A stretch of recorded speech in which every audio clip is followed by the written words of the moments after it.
मेरा नाम संदीप है। आज मैं अपनी कहानी तुम्हें सुनाने जा रहा हूँ।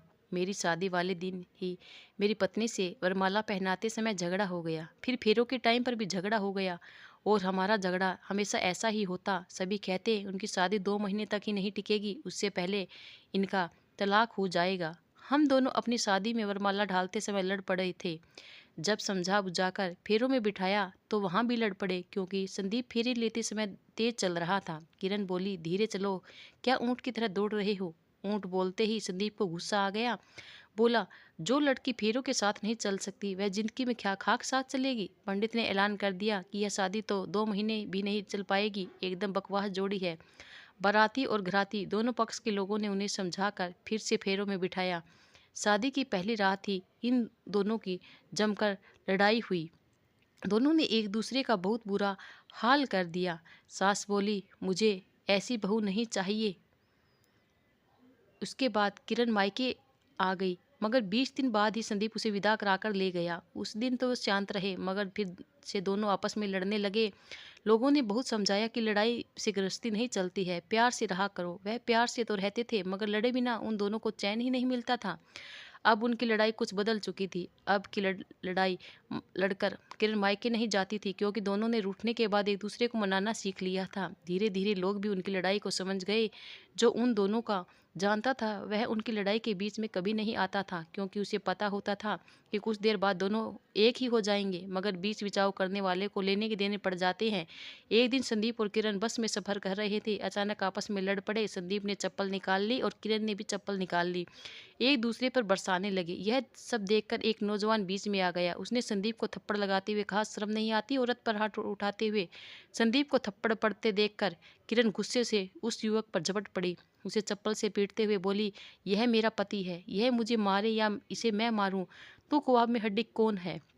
बेचारा वह युवक तो गाड़ी में बैठी सवारियों पर इंप्रेशन जमाना चाहता था, मगर किरण ने उसी की इज्जत का कचरा बना दिया। चप्पल खाकर युवक दूर कोने में एक सीट पर बैठ गया। एक कुछ देर बाद ही किरण और संदीप एक ही बोतल में मुंह लगाकर पानी पी रहे थे। ऐसे ही संदीप और किरण लड़ते झगड़ते दोनों की जिंदगी गुजरती रही और 3 बच्चों के माता पिता बन गए। फिर घर में बहू आ गई, मगर उनका लड़ना झगड़ना जारी रहा। फिर पोते पोतियों से घर भर गया, मगर संदीप और किरण की लड़ाई बंद नहीं हुई। मगर एक दिन किरण गंभीर रूप से बीमार पड़ गई।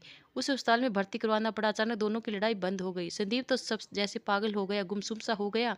अब वह अस्पताल में किरण के बेड के पास बैठा टुकर टुकर उसे निहारता रहता। वह उदास होकर कहता, जल्दी से ठीक हो जाओ भगवान, तेरे बिना तो मन ही नहीं लगता। किरण धीरे से कहती है, बूढ़ी हो गई हूँ जी, दम नहीं रहा, लगता है बुलावा आ गया है, अब साथ ना निभा सकूंगी। संदीप रो पड़ता था, कहता था, ऐसे मत बोल पगली, तेरे बिना मैं जी नहीं पाऊंगा। किरण कहती, अब जी कर क्या करेगा बूढ़े, चल साथ ही निकल पड़ते हैं। ऊपर जाकर मैं अकेली पड़ जाऊंगी, वह कौन मेरे साथ लड़ाई करेगा, रूठ जाऊंगी तो कौन मुझे मनाएगा। इतना कहकर किरण बीमारी में भी मुस्कुरा पड़ती। उसे मुस्कुराते देखकर संदीप कहता, तू हंसते हुए आज भी गजब लगती है बूढ़ी। किरण अपने झुर्री भरे चेहरे पर हाथ फेरते हुए कहती, क्यों झूठ बोलता है बूढ़े, अब तो सारा रूप में झुर्रियों में छुप गया है। संदीप कहता, तेरे साथ 60 साल गुजर गए, पता ही नहीं चला, यह मुझे कल की सी बात लगती है। फिर कई महीने गुजर गए। किरण ने बिस्तर ही पकड़ लिया। डॉक्टर ने जवाब दिया कि शरीर बीत चुका है, दवा असर नहीं कर रही है। और फिर एक दिन किरण को लकवा मार गया और आवाज़ चली गई। अब वह बोल भी नहीं पाती थी। अब संदीप अकेला उसके पास बैठा रहता था। किरण टुकर टुकर उसी की तरफ देखती रहती थी। कभी कभी संदीप की बातें सुनकर किरण की आंखों से आंसू निकल पड़ते थे, मगर वह बोल नहीं पाती थी। एक रात जब संदीप किरण के पास ही बेड पर बैठा था, उसने देखा किरण छटपटा रही थी। फिर किरण की ने कसकर संदीप का हाथ पकड़ लिया और हाथ पकड़ते ही वह ठंडी पड़ गई। उसके शरीर की सारी धड़कनें रुक गई।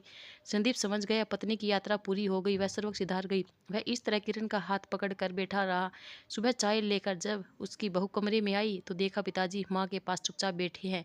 बहू ने आवाज़ लगाई तो संदीप ने कोई जवाब नहीं दिया, मगर जब बहू ने पापा के कंधे पर हाथ रखकर हिलाया तो देखा